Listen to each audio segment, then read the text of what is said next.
Welcome to a new episode from English Plus Podcast. In today's episode, we're going to learn about black holes. We'll learn how strong black holes are and where black holes come from, and we will learn about studying black holes. So without further ado, let's start with our episode, Do You Know Black Holes? But before I start, let me remind you that you can take the link you can find in the description, go to our website, EnglishPlusPodcast.com, and download the free PDF worksheet if you would like to practice your listening while you're enjoying this episode. Now, let's start talking about black holes. Black holes are some of the strangest things in space. A black hole sucks in anything that gets near it. Nothing can escape from a black hole, not even light. Black holes are strong. Nothing escapes from a black hole because its gravity is so strong.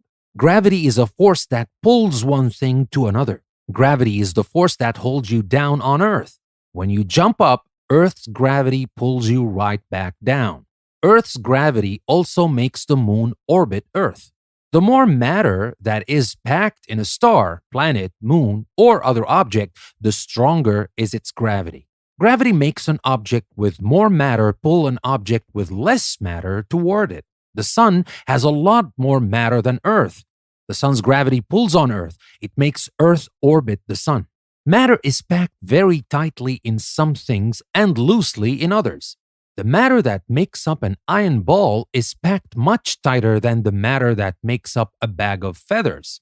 A scientist would say that an iron ball is much denser than a bag of feathers. A black hole is denser than anything you could imagine.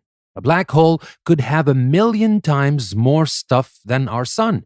All of this stuff would be packed into an area smaller than a city. The force of gravity from so much stuff packed into such a small area is awesome.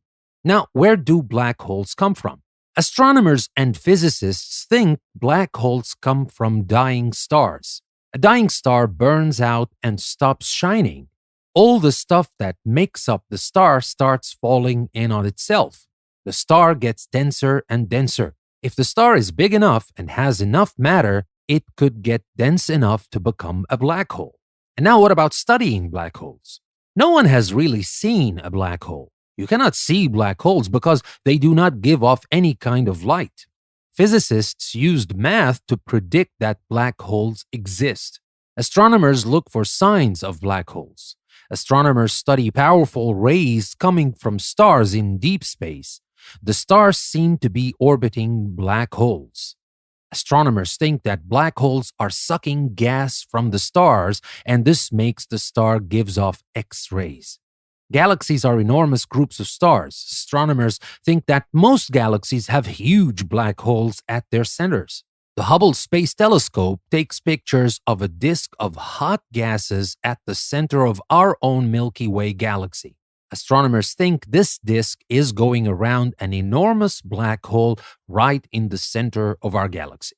So, that was our story about black holes. I hope you learned something new and maybe you practice your listening as well. Now, with that being said, I will have to remind you again that you can find extra exercises, the transcript, and other things on our website, EnglishPlusPodcast.com. You can find the link in the description of this episode. And there is also a link that will take you to our Patreon page. If you would like to unlock all our premium episodes, take the link, go to our Patreon page, and for $5 a month, you will unlock all our premium episodes. And starting from next week, we're still going to have the same program, but we're adding 2 premium episodes every day. And that ranges from English miniseries, audio courses, creative writing workshops, book club episodes, and more. So become a patron of English Plus and unlock all our premium content to get the most from English Plus. With that being said, this is your host, Danny. I would like to thank you very much for listening to another episode from English Plus Podcast. I will see you next time.